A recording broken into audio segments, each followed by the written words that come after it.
Good morning, I'm Peter Samore with KSL News Radio. This is day 2 of Operation Rio Grande in downtown Salt Lake City, where I'm right now riding along with Detective Robert Ungricht of the Salt Lake City Police Department. I got your title right, didn't I? Correct. Okay, detective. And we are basically state, city, and county authorities are going through the neighborhoods right now looking for criminals among the homeless population. That's phase 1 of Operation Rio Grande. I'm going to flip the camera right now. There's Detective Ungricht right there. He is driving. And of course, he's got his eyes on the road, so he's not going to look at us. He's got to keep an eye on the road there. But I'm going to put the camera over this way and start showing you what I'm seeing over here. The highest concentration of the homeless live in the state here in the Rio Grande area. And Detective, maybe you can give me a little update as to how things went on day 1 of Operation Rio Grande. Yeah, things are going really good. What we're doing right now is we are, like you said, focusing on the criminal element down here, trying to, arrest and deal with the criminals that are in this area that are causing a lot of our problems. We want to make sure that we deal with that and address those issues first off as part of the phase 1 of our operation. And phase 2, I believe, is getting treatment for those who are taken into custody, treatment for mental health and drug addictions. Is that correct? That is correct. Yeah, that's going to be phase 2. Is, we want to make sure that we find the people in this population that are in need of services, whether it be mental health services or if substance abuse disorders and things like that. Because we want to try to help those folks, and that's our main goal here today. Is to, in this part of the phase, we're weeding out those problems that are down here. We're trying to deal with those issues. Make the area safer. Make the area safer. Yeah. I mean, I know you'll remember with me, 3 homicides in 2 weeks in this neighborhood. Looks like there's some officers over there. That's correct. They're doing a traffic stop of some sort. Maybe, obviously, we can't be more suspicious than that, or speculative than that, I should say. Yeah. But they're doing their work down here too. So yeah, we do have our officers that are paired up in pairs of 2 that are going out, and they're basically just dealing with any of the problems that they see down here. And that's just one of the big parts of this phase. Is we want to make sure that we're dealing with the people that are experiencing homelessness. We want to make sure that we're dealing with them differently than those that are down here that are preying on those folks, through whether it be through the distribution of drugs, narcotics, things like that. The area that we believe is a big portion of the problem that we're dealing with in this district. So. And then phase 3 is finding jobs for the people who want them. Correct. Yeah, that's going to be the phase 3. Is getting the help for those that need work. We want to be able to not just get them treatment and get them separated out the criminal element here.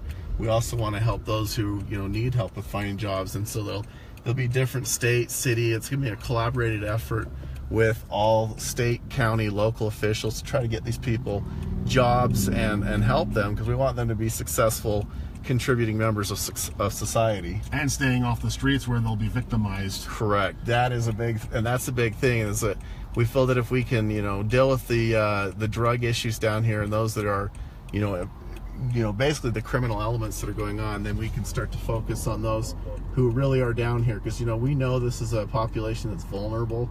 We want to get them the help that they need, and so this is the 3-prong approach, we believe, as a coordinated effort with the state and ourselves and the county, so to get that happen for everyone. There's a comment here on Facebook Live. This is Peter Samore with Detective Robert Ungricht from the Salt Lake City Police Department. We're doing a ride along today as we are continue day 2 of Operation Rio Grande, trying to get the homeless help they need and get the criminals in their midst out of their midst. So the question here is from Becky: is there anywhere for the homeless people to go? I mean, we talk about the road home, and that shelter's available, but we also know there's a criminal element in there too. There's really no winning right now, is there? Yeah, we do have services in place. We have the Community Connection Center, which is right there on 500 West.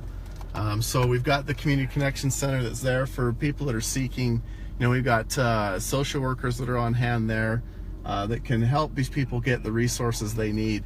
So that's one of the main things we have. And through the Community Connection Center, we have a lot of resources through them, through both the state and the county, to find those people the help that they need. And building these new shelters probably can't come fast enough. Yeah, and that's obviously, that's been in the works for a while. We've got the 3 resource centers that are being talked about and funded. So those are going to be, the ways to help these folks continually, because we know that, just coming in here and doing one, quick team effort is not going to be all of it. It's going to be an ongoing project. We're looking at, potentially 2 years here, where we want to focus on these elements and deal with them piece by piece. Some of the homeless people, or at least some of their advocates, and I've talked to them, so both of them over the last 2 days have said, well, the police are actually disrupting the homeless that are just sleeping on the streets innocently, and it's legal for them to do that, and they're not the criminal element.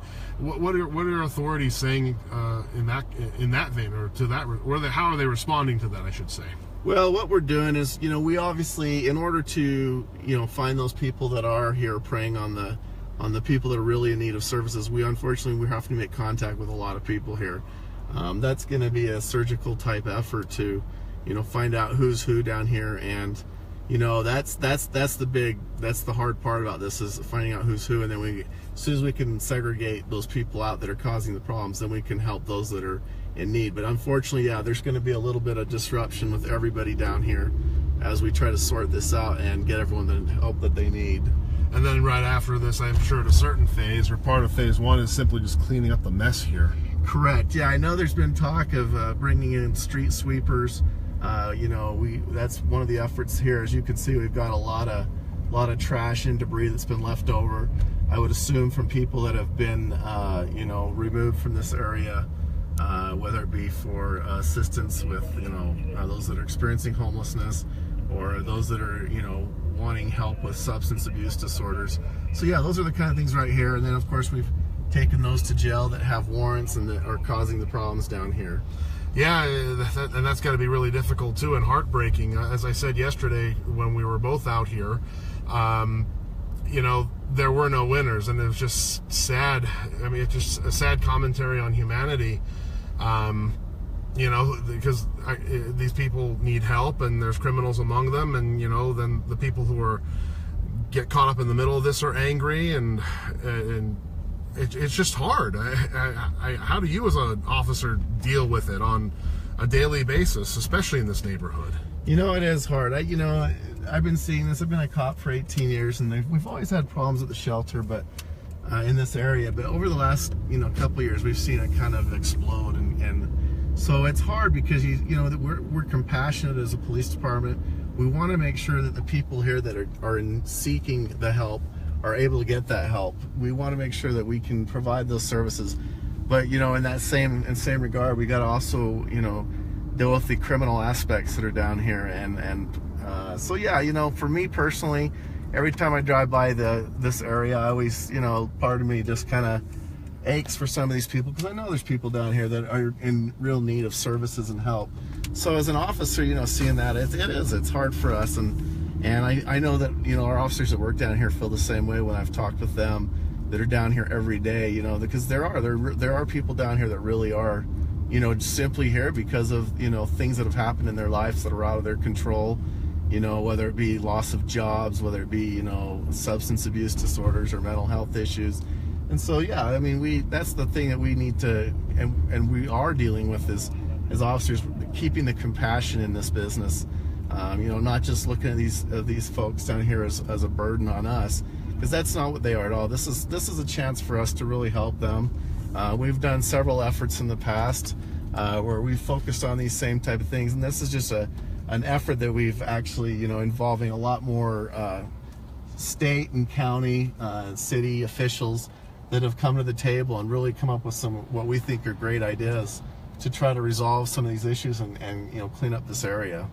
Another point, one of our commenters here, by the way, this is Peter Samore, KSL News Radio. For those of you just joining us, I'm doing a ride-along in the Rio Grande neighborhood for Operation Rio Grande, day 2 of that, weeding out the criminals amidst the homeless population, and then hopefully, transitioning authorities transitioning to getting some of the homeless people the services they need. And my next question, of course, with Detective Robert Ungricht from Salt Lake City Police Department is, some of these people you encounter, do they just not understand that they're in need of help? Perhaps they're in a mental illness that prevents them from thinking rationally, or of course they're in a drug-induced state that would prevent the same. Do you encounter that too? Oh yeah, sure. I mean, we deal with all the elements that are down here, and we see that a lot. A lot of these people have come down here, and this has just become kind of the normal for them. And I think a lot of them, don't understand that there are services out there. We've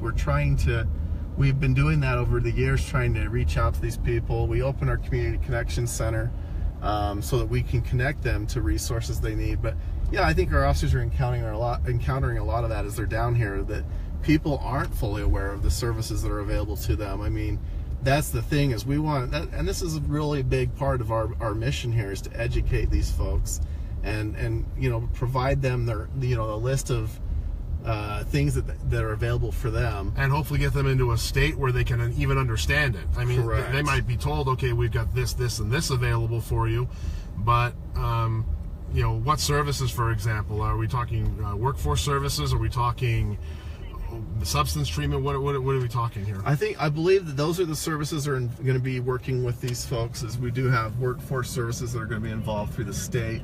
They'll come in, of course, in the element of finding them jobs, job coaching, things like that. That's the third part of the third phase of this operation, is getting these people so that they can help themselves. We as law enforcement and the government and state, city, county officials, we can only do so much. There comes a point where we want to be able to teach them to take care of themselves, or get them the resources so they can help themselves. Because until we get to that point, I think that it's going to be difficult for a lot of these people. I mean, as you drive around, you see this just goes on 24 hours a day, 7 days a week. And so, yeah. Well, we just certainly hope that this makes a difference. Again, we're driving through the Rio Grande neighborhood, talking with Detective Robert Ungricht from the Salt Lake City Police Department, and hopefully things will be able to get cleaned up and order will be restored here. But most importantly, these human beings, they happen to be homeless, but these human beings get the love and the attention and the jobs and the stability that they deserve, just like the rest of us. And I think all of us just need a dose of compassion. Back here with you live, this is Peter Samore again from KSL News Radio. Day 2 of Operation Rio Grande in the Rio Grande area to, again, try to get people the help they need, get the criminals out of their midst first. That is phase 1. Phase 2 is getting those who need help, the help that they can get, and hopefully they can understand that there are services for jobs and substance abuse and mental illness that are available to them. And of course, phase 3, finding them jobs in the long run. We'll have updates for you throughout the day on KSL News Radio, and of course the KSL News Radio Facebook page. Join us here, and I'll have more at noon live on Facebook Live. Peter Samore, KSL News Radio, 102.7 FM and 1160 AM.